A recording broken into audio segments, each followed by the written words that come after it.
Sadashivat Samarambam Shankaracharya Madhyamam Asmadacharya Paryantam Vande Guru Paramparam Om Om Shanti Shanti Shanti Om Namaste Om Vishwara.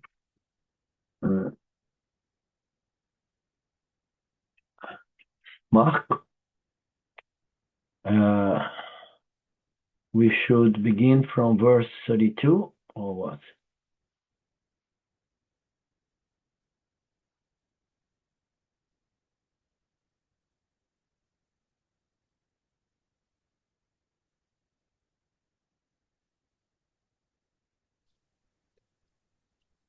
I have it on page 2452. Okay.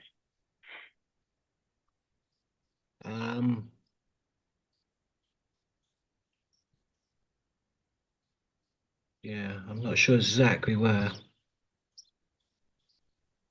I have that we finished Swamiji saying we're going to the next class and we're going to be on lecture 179, chapter 13, verses 31 to 35. Okay, yeah. Okay, it's a new file, huh? Mm-hmm. I'm sorry for that. I had it all figured out, but since I'm playing with a new tool here, I'm totally messed up now.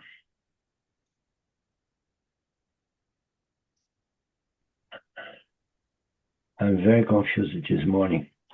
And Mark, can you please find the page again, since we got some... The page 2452, the top of the page. 2452? Yeah.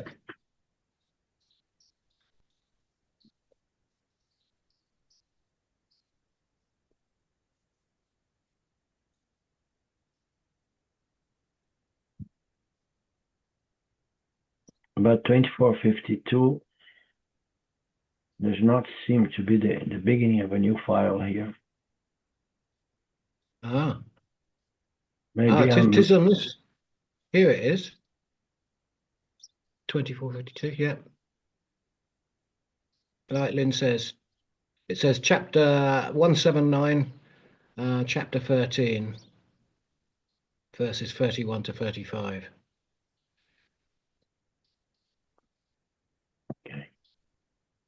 That helps.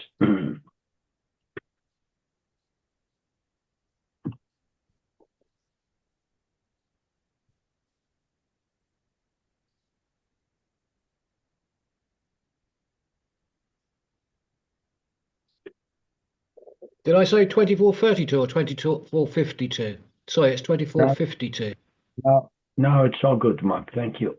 Okay. It begins with Swamiji saying that up to the 24th verse, Krishna was dealing with those 6 topics. Arjuna wants to know about them. He's still unfolding. The entire 13th chapter unfolds from those 6 different terms.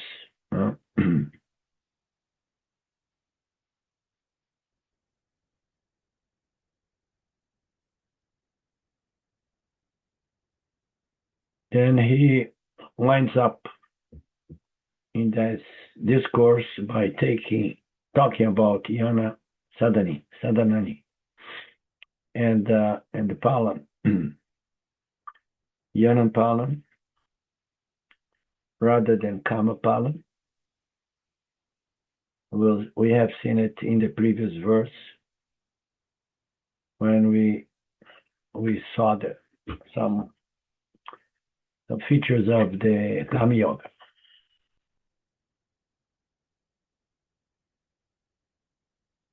So now we are dealing with a more deeper kind of meaning.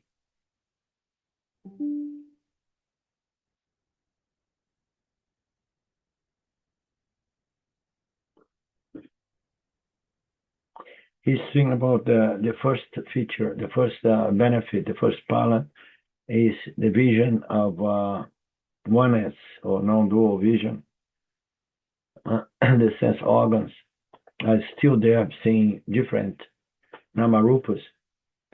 But the benefit of self-knowledge is that one sees through the namarupas, sees the inherent nature of this Prakriti world as Brahman and only Brahman, in spite of the sense organs attempt to distract us by connecting its five senses to all kinds of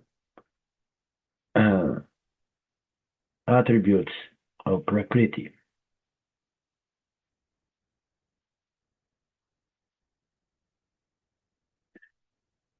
So we want to see the samatvam nature, the sameness nature of everything, in spite of seeing the world, since we cannot cancel the world, although some yogs make an effort to cancel the world literally. We want to cancel a certain effect called samsara, which is the belief that the world is real. Because the moment we believe that the projection is real, and then we get intense about it, we get serious about it, and then we developed emotional, states, disturbance, and so on. We go into what is often referred to as the problem of samsara.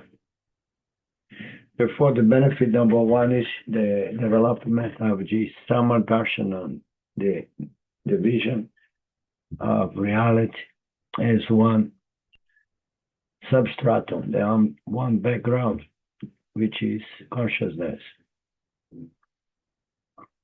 And that's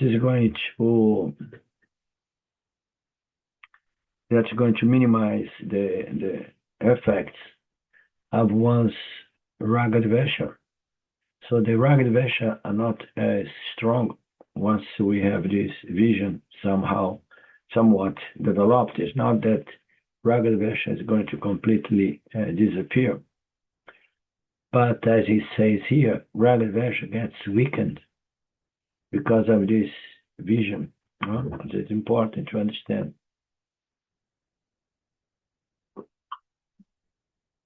We do not want to go into unrealistic kind of concepts, because otherwise we may get frustrated, or we may get this vision, but we believe we did not get the vision because there are still some ragged version, So our human nature still has some likes and dislikes operating there. And the world is going to continue to appear, but the goal here is somehow to minimize the effects of attraction and repulsion. In fact, the best term to explain this is a certain equanimity or ability to not having really strong desires, but small preference, If we turn desires into preference, and then we are getting there.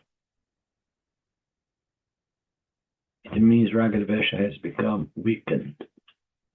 The second benefit is amartatvam.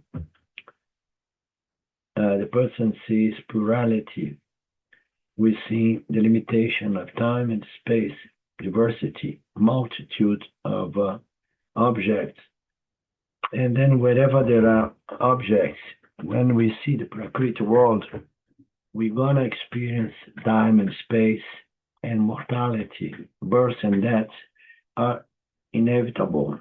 So everything in the Prakriti world by nature, inherently, appears and disappears, is born and dies. Not only the sentient beings, but also the inert beings. A mountain just is born one day in some kind of natural, ecological, or whatever movement. and then one day it's going to be crashed and destroyed. So everything is in a process of modification, and appearance and disappearance, birth and death being the most extreme ends, and in between, constant modification. So you are seeing a world that is limited by time and space. You see all kinds of beings, and you see the waves in the ocean. And from that understanding, you see that the wave should not have any concern, because the wave is the water of the ocean. Understand? But due to this identification with the body, the soul, the jiva, has experience of mortality. Okay, if we would imagine a wave that becomes self-conscious, and then we would have a clear picture of the situation of every human being, because we see ourselves as the body and not as consciousness, as an appearance in consciousness. But and then by seeing that, we see our mortal nature with the date of birth and date of death. So these examples, they help us to have a proper perspective, by seeing the example. We see like, yeah, it's true. The wave should not have any reason for concern. In the same way, the waves, called the jivas, should not have any reason for concern. The concern is due to a certain misidentification with one's namarupa prakriti nature. So I identify with my namarupa prakriti nature, and then I suffer. If I disidentify and identify with my true nature, my water nature, my consciousness nature, my Brahman nature, my Purusha nature, and then the problem, samsara, is over. I have no fear of birth, and I have no fear of death anymore. So I know that I'm beyond birth and death. Birth and death is just like a dream, appearance within consciousness.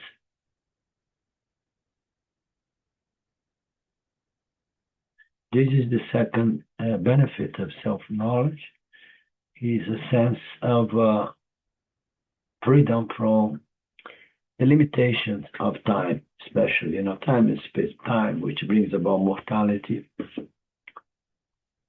The third part mentioned is akatratvam, a recognition of the fact that all actions belong to Prakriti.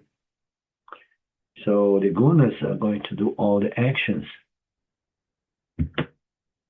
And I, as consciousness, as Purusha, I am the witnessing conscious principle, watching the show. In my presence, Prakriti moves.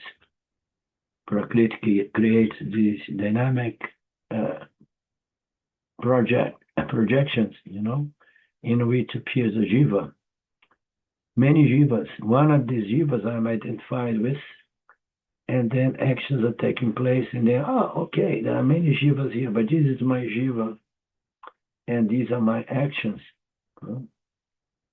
So one of the benefits is to understand that there is something within our human experience that does not move and does not do anything. Again, we should have a touch, an experiential touch of this, because in truth, there is an element of experience in self-knowledge. Not that the self is an object of experience, but once you understand I am the self, I can have an experience of these features which belongs to my true nature, which is featureless or attributeless, but yet it does not move, it does not change, it's not bound by time, and so on. So the sense of doership and enjoyership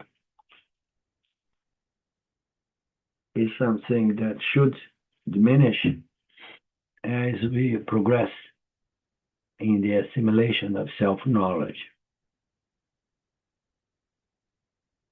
Freedom from the notion of doership and enjoyership is the third palan. So now we have three benefits: Sama Darshanam, the vision of oneness, everything is Brahman, and then Tattva Prapititi, which is the understanding that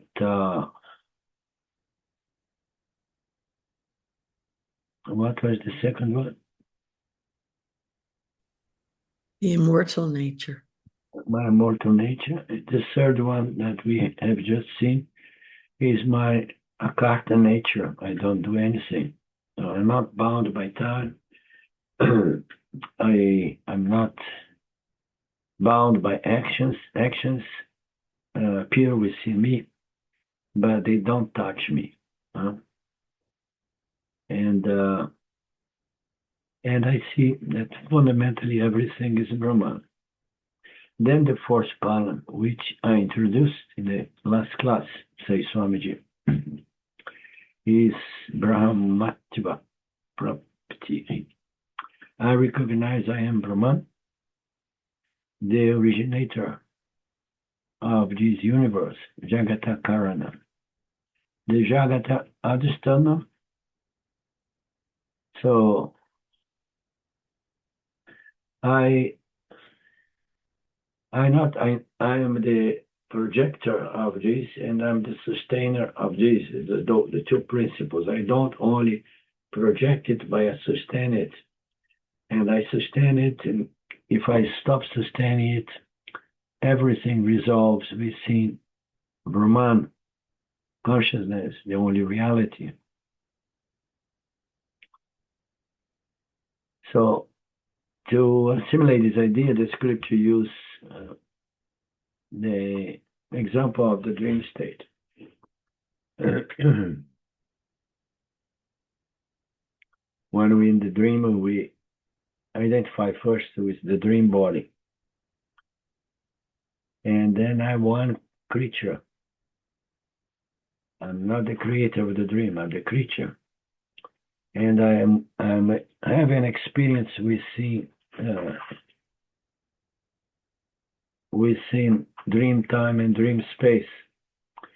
But in truth, I'm lying in bed and I am the waker, locate precisely in my home, in my bed, within my awake time and awake space.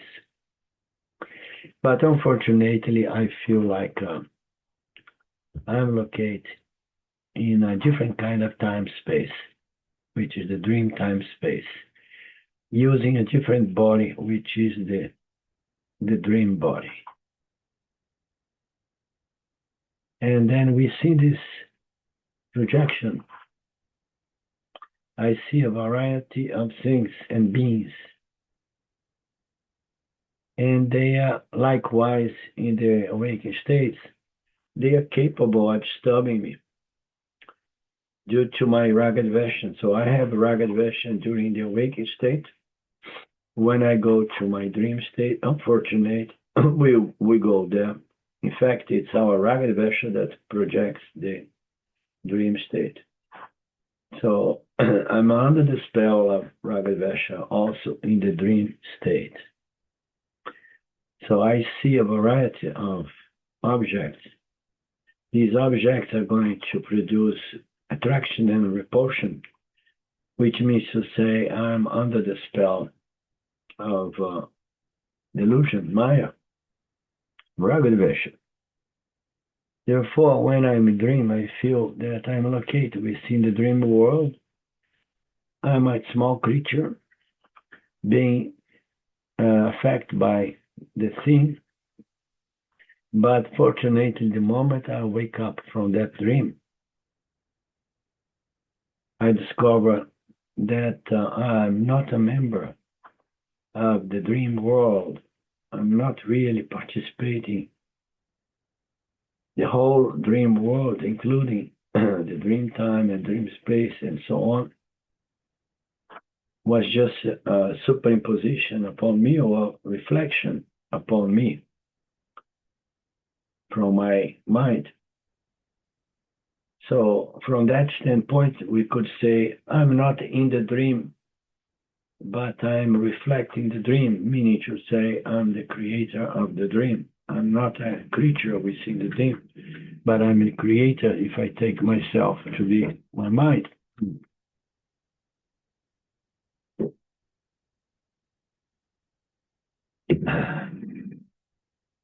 It's a very important reversal because we can see clear in retrospective that the creature becomes again the creator. And this conversation did not require any change at all. It only required waking up from the dream state. So wake up, and then immediately we say, no, I'm not a creature within the dream state. I'm the creator of the dream state. So the dreamer there is my own creation, and everything else is my own creation. So how can I do that? It's just a question of shift of identification from the dream body to the awakened body. No? So it's everything within Vedanta is just a question of examining our sense of identity and changing our identification with our inferior nature.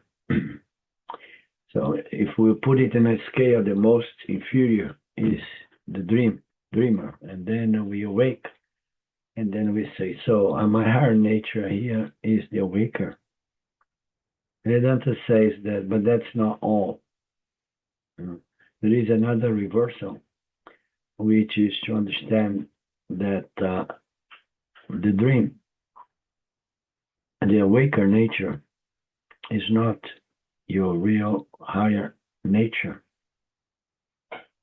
So this reversal is not impossible. What reversal? Reversal from being a creature to creator. And that we have to make a parallel with our awakened state. We are a creature within this awakened state. The same way we are a creature within the dream. Easy to understand, I have created the dream. Easy to understand that somehow, I don't know how, don't ask me how, but I sustained the dream for some time. Maya does everything. But I know that it's from me, from my mind, this dream is being projected. And when I wake up, the dream world resolves into what? Into my mind again, resolves into me, which seems to be my highest possible nature. But Vedanta comes back to say that is not your higher nature.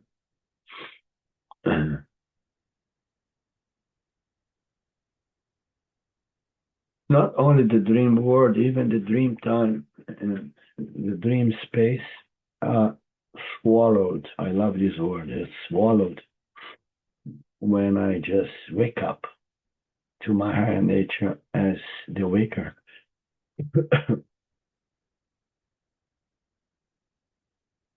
I'm not within the dream time and so on. I'm not within dream space. Dream time and space are within my mind.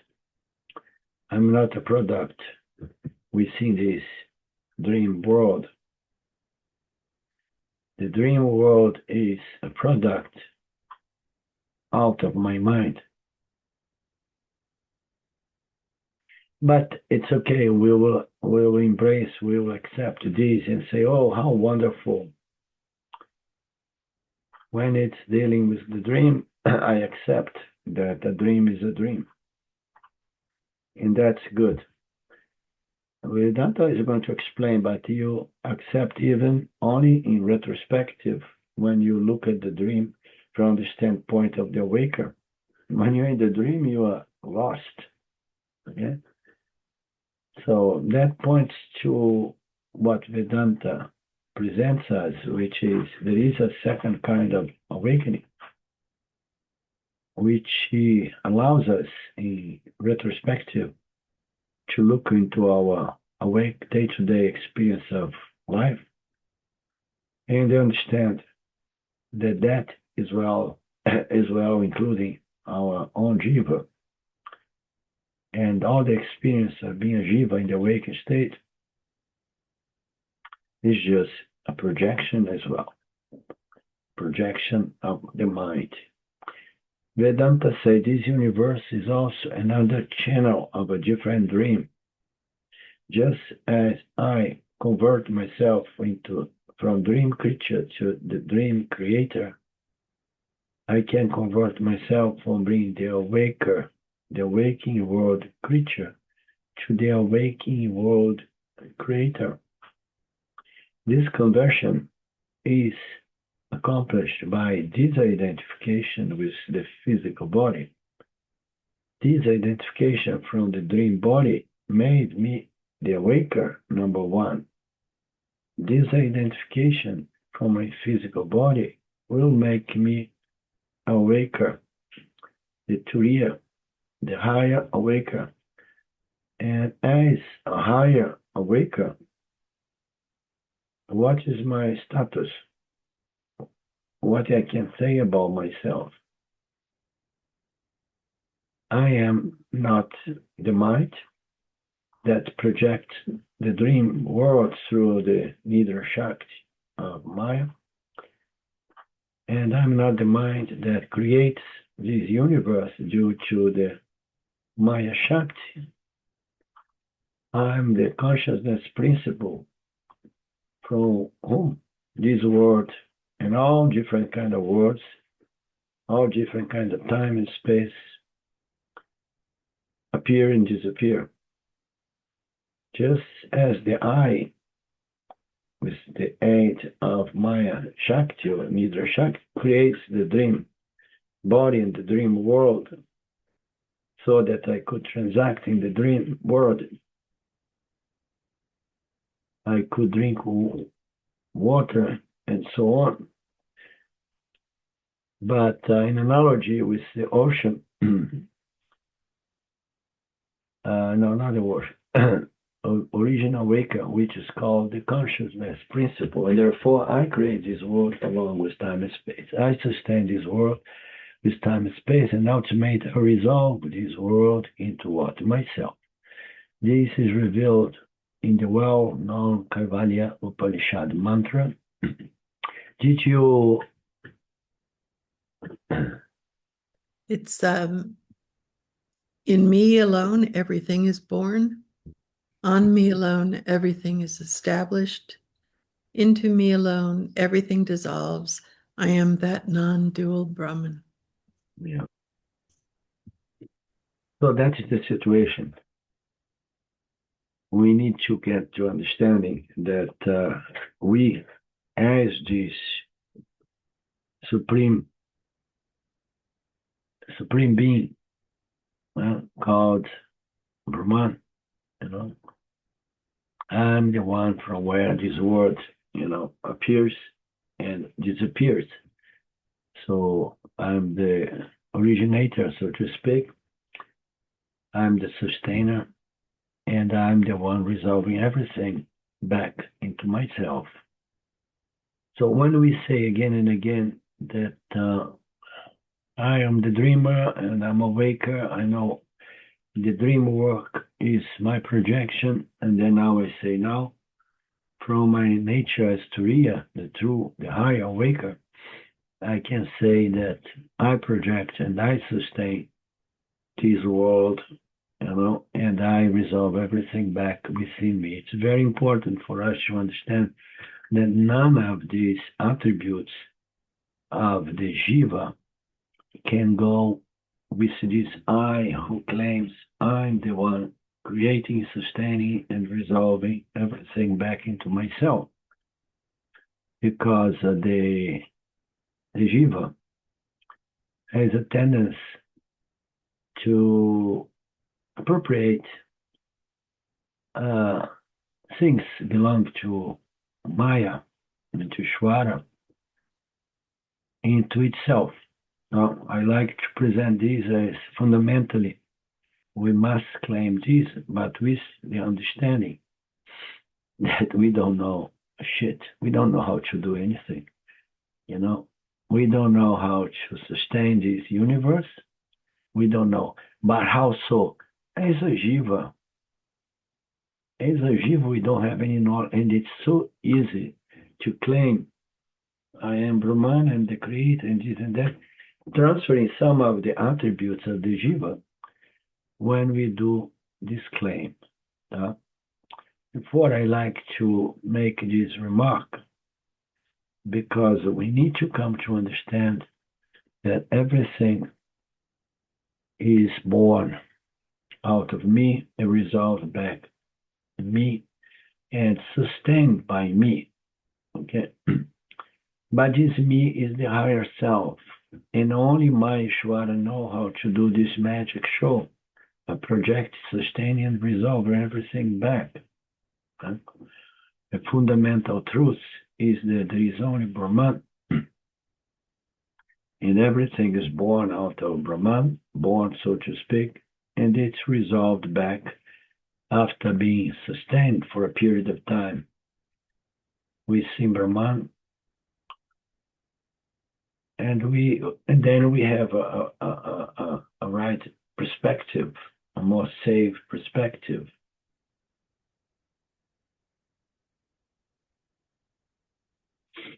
The Upanishads are going to present this concept. It's an important concept. The Awaka, and then on the other hand, it said like the Awaka is able to make the statement regards the dream world without any problems. You know, I create the dream and I destroy the dream. And I also like to present another concept, is to say, you don't know how to do that. Maya does that to you. The Jiva is always trying to own things that happen around itself and say, yes, I did the dream. And so there is a certain power that projects, and then you see I project, you know. So this I, this ahamkara, mamakara, we have to keep an eye on them when we go into the final declarations of the Upanishads. Because on the other hand, the Awaka has no problem to say, yes, I create the dream world and I destroy the dream world. Yani is able to make the same statement in regard to the creation. Okay, so that's where I see that the importance for us to remain grounded in the world, leaning or associate to Maheshwara, you understand, so that we don't own things that belong to Maheshwara, such as the creation of this dream world that we experience and the creation of the awakened world. So in the same way, the dreamer can understand that, yes, the dream was being projected by my mind. I don't know how this happened, but I understood that it was happening within my mind, or projection from my mind. That much I can get, you understand?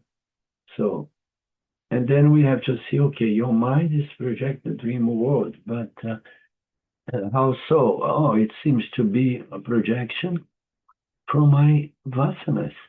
My raga version somehow is so powerful that they project a scene in which I can fulfill some of these desires. Or I can experience some of those fears that are suppressed.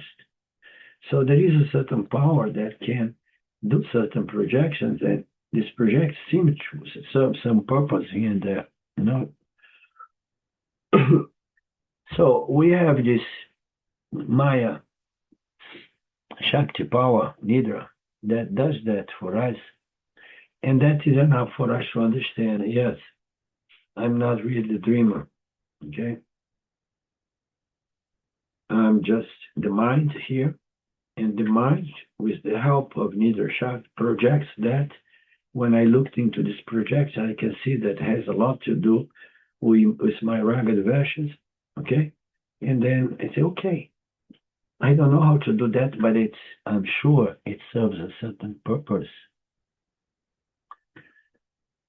And then the same way, the awaker has to be able to understand that, such as in the case of the dream creation, that I could understand that everything was being a projection from my mind. Now I'm able to understand that the entire universe is a projection from the mind of Shwara, the collective mind, the total mind, understand, which includes the individual mind as well. So, in other words, it's a reflection that occurs within consciousness, but more specifically upon the Prakriti of Maya, which is the subtle, somehow reflecting medium, configured by the three gunas. So fundamentally, it's all come from consciousness, and fundamentally, the Jiva Atma is consciousness. Jiva Atma does not know how to do anything, does not know even how to dream. Jiva Atma cannot say, I'm going to dream something wonderful tonight. Try, you know. So we have to put these things in a perspective so that the Ahamkara does not lose its position.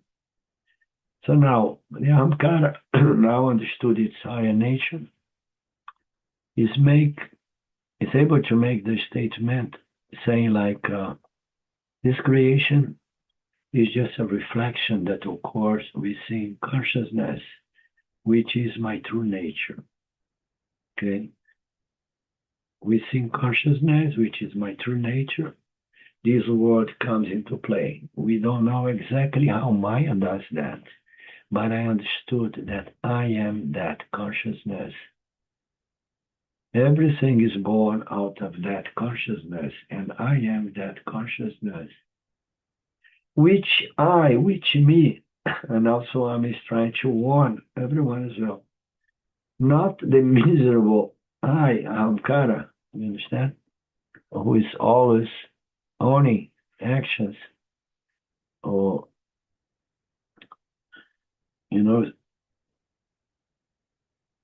and pretending to be the doer of all these wonderful things. I project this entire universe, and if there is any slight sense of doership within that statement, it is the Ahamkara.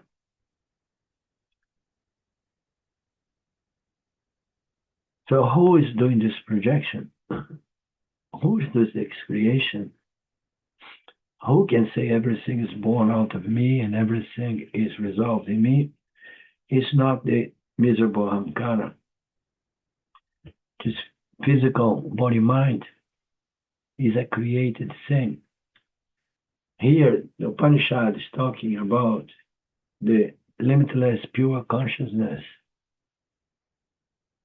And today I'm able to claim consciousness as my own nature, the glory of consciousness as the nature of everything and everyone.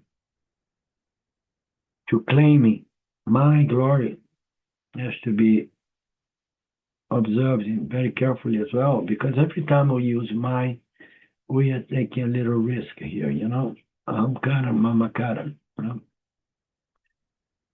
So I know that I keep saying things that is not exactly what the Swamiji says, but that's what makes a guru a guru. It has its own saying, you understand?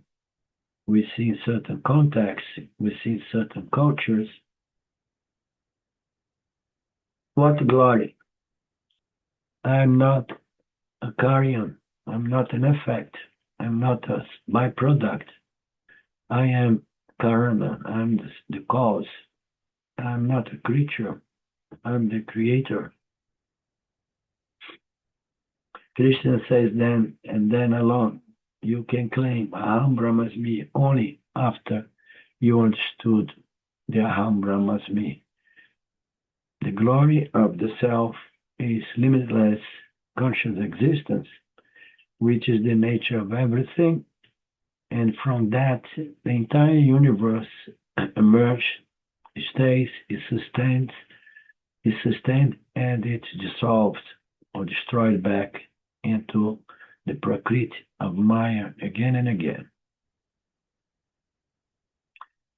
Swami says, and I agree that these are profound, wonderful verses giving the essence of the Upanishads. Look at this verse. The wise person sees this following fact, and how does he recognize this fact? How one is going to recognize this fact? Who is going to shake him up so that he can get up, wake up from this awakening dream to own his nature as Turiya, the fourth factor. Just as for the waking up dream, we need someone to wake up, or just naturally the dream unfolds and it loses steam, and then the individual, more often than not, awakens. So naturally one may awaken, and sometimes somebody is going to help you to awaken in the dream.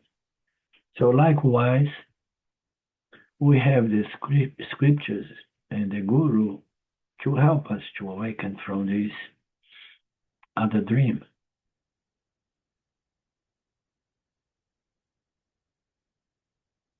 For how long are you going to sleep? For how long are you going to see the dreams? Wake up.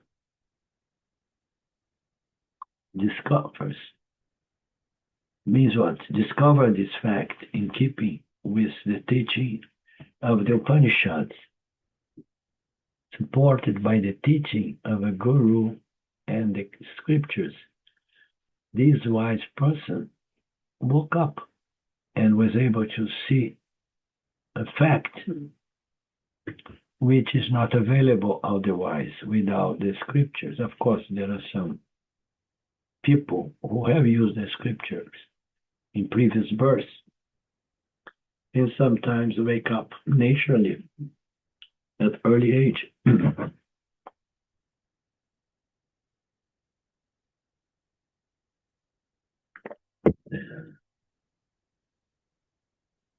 Accustomed.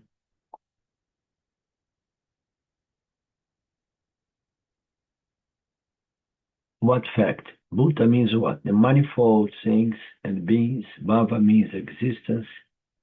In whom accustomed to be located in oneself, which is the only self, the non-dual self, the universal self. So when the wise person recognizes the fact that this pluralistic universe of things and beings is resting in this universal consciousness, and then we have the knowledge of reality, and then one should not exclude itself from this non-dual self, from this non-dual consciousness. Okay? So, here Swami says, when the wise person recognizes the fact that is the entire explosion of diversity and plurality and so on, and things and beings is resting in me, the non-dual self. Okay? So we can also say that the entire cosmos, the universe, all things and beings resting in consciousness as consciousness the only reality. And of course, the Atma of the Jiva cannot exclude itself from the non-dual consciousness. No? The non-dual self, everything is resting in this non-dual self. And then, if you like, you can say it's resting in me. Okay, but all these words, me and mine, I find them, even though they are so important in Vedanta, because it's all around the statements of identity in which one claims, yes, I am Brahman. So, resting in me, I am this, I am, consciousness, I am existence. So all these things are resting in non-dual consciousness, and everything is non-dual consciousness. I don't see non-dual consciousness as something other, as a spectator observing something within duality. I merged, I jumped and merged within this non-dual consciousness. And somehow I can say that this consciousness is where all universe rests, appear, sustain, and disappear. This universal non-dual self or consciousness is my own nature, is the nature of everyone, is the nature of every inert object as well. That means what? I am Shiti Karana and not the Shiti Karana. Can you tell me the difference, the nuance? Because it's not saying Karyan and Karana. I think it's saying not only the cause of the sustenance or the sustaining of this creation, but also the origination. Yeah. Yeah. I am the universal self that not only sustains all of this, no, by the power of Maya, with the supreme intelligence of Ishvara, but also I'm the one projecting it and resolving it back.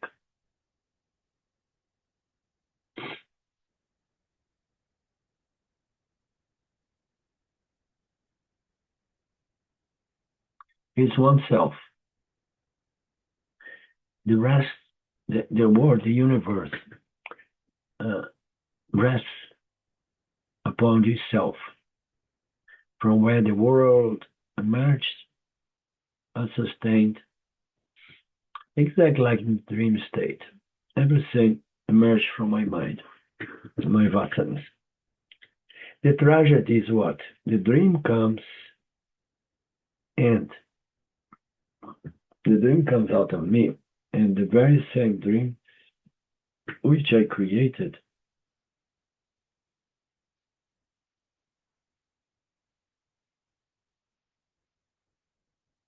becomes a nightmare experience for myself. So it becomes a Frankenstein. I create a Frankenstein without knowing I was doing that. How we create this Frankenstein? We are responsible. What is a nightmare? Is a projection of our fears, and we call it nightmares when it represents our biggest fears. And then, oh my God, it's all projection of my fear. Huh? And then I'm having some pleasure. Oh, I project some object of desire that I could not accomplish during the awakened state. And now I'm giving a shot in the dream world, and maybe I will succeed. Huh? So we do that. Okay? We are responsible for that without really knowing how to do that. We don't even know how to do our own digestion, as I like to put from time to time.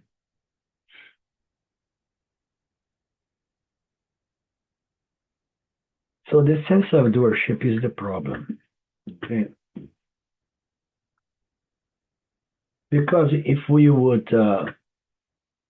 it would be possible in theory, which I don't think it's possible in practice, that my mind projects a dream, let's say a nightmare, but I watch it without identifying with the dreamer. Okay? And then you say, it's okay. I was there, but I was not identified. It was my vasana was projecting my fears, and I could watch it objectively without emotional involvement. I say it's not possible from the practical point of view because the emotional energy must be there to project and sustain such a scene, you know. So we have this situation. Swami says the tragedy is that everything comes out.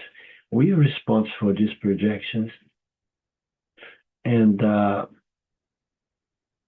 sometimes he goes in some very dramatic examples and a little bit borderline examples, saying like sometimes the children becomes Frankensteins as well. And then he smiles a little bit and says, but it's only sometimes. You know?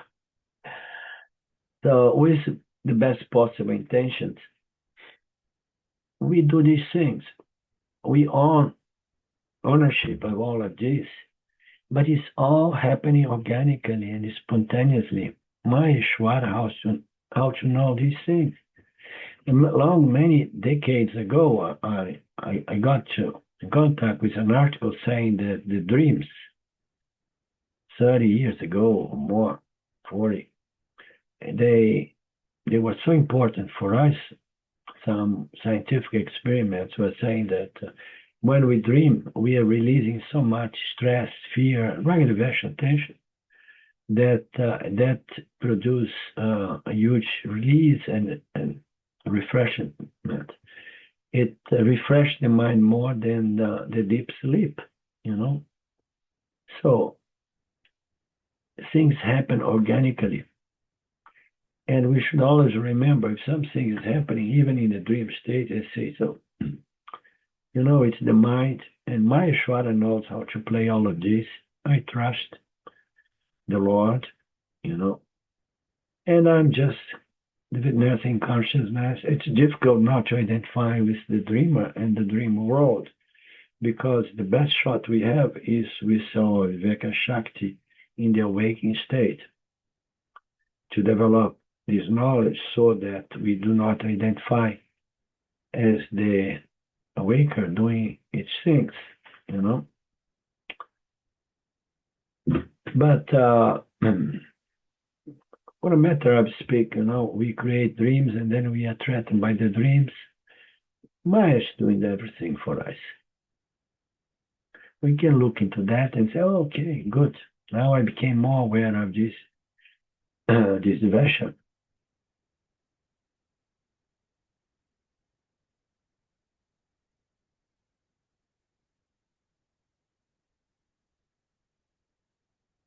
And again here, what's left out, which we have to supply in this passage, Swami says, is Laya Karanam, also I am.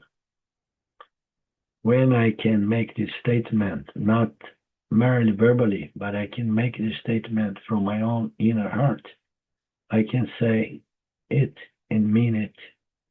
When I can do that, then alone I can claim Aham Brahmasmi. I create and I resolve the universe back into me.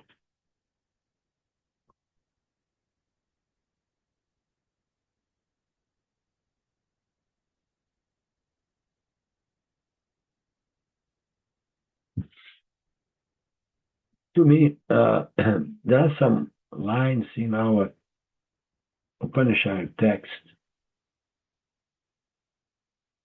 that I don't consider extremely relevant, especially consider the tendency of the ahamkara. The whole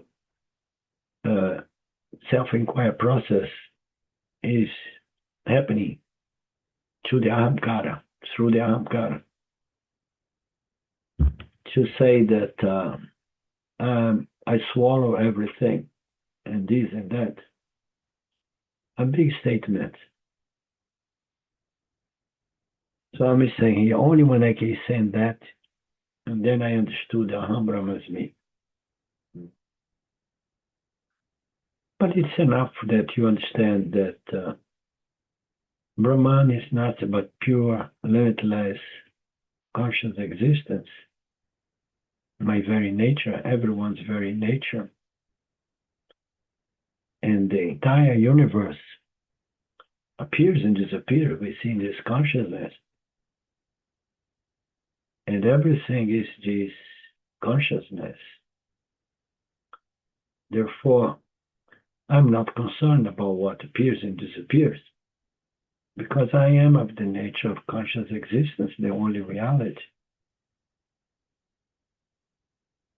It's a more safe approach to owning your true nature. You understand?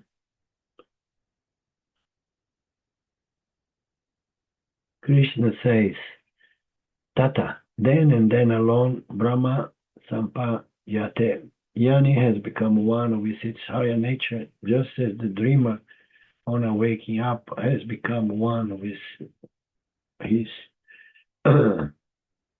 dream nature, awakened nature. His own higher nature, fearless, awakened nature, and so on. After waking up, the dream is no longer a problem. Only in the dream is a problem. So what is the force benefit? Brahmativana, Brahmativapti.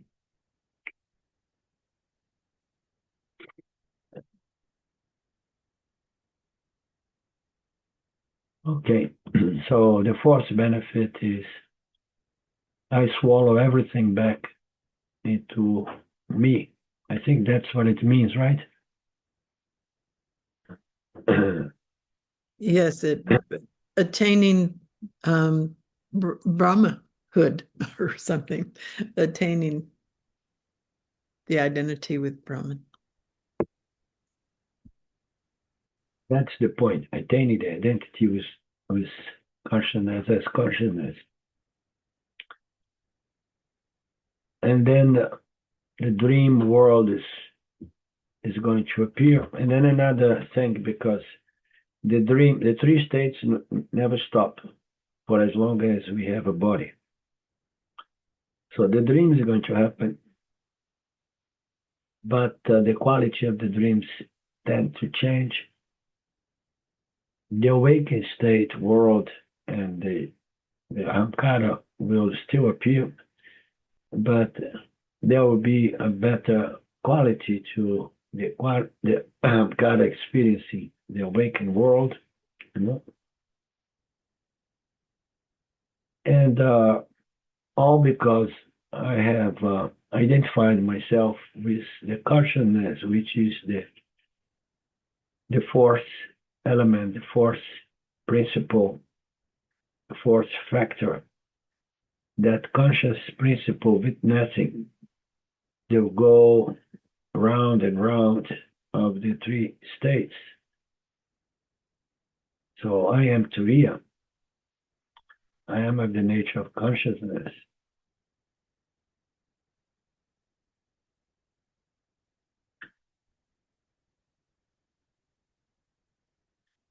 Being birthless and attributeless, the Supreme Self is changeless. Though dwelling in the body, it neither acts nor is a fact. Or Arjuna. Okay, I'm glad that I made it well without losing my voice. And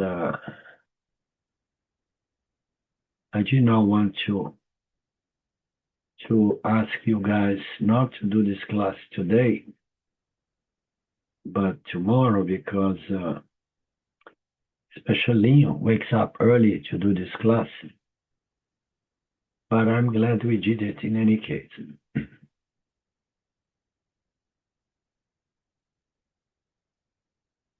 Anything else?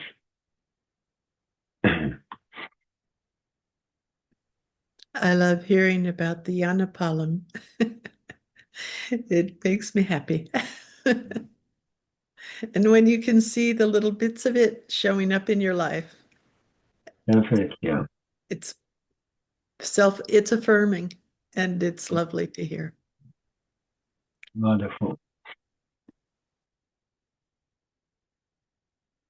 Om Purnamada Purnamidam Purnamudachyate Purnasya Purnamadaya Purnameva Vashishate. Om Shanti Shanti Shanti. Om Om Shvara. Oh, I have a question for you both, because this whatsoever I got seems to be tough. I don't know when I'm gonna get through this. And if I ask us to do the next class on Thursday, would it be possible or not?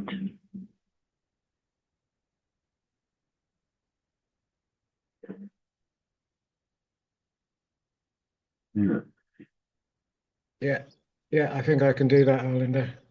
Okay, I will let you know tomorrow, because that would help me to rest Friday with my voice, and then I can do some class with my Brazilian people as well, because they they're a little bit without such signs lately. The first weekend I couldn't, second weekend I was sick, and so on. Okay, yeah. Okie dokie, namaste. We meet soon again. Okay, thanks, Arlinda. You rest, get better. Thank you, Mark. Bye-bye. Bye now.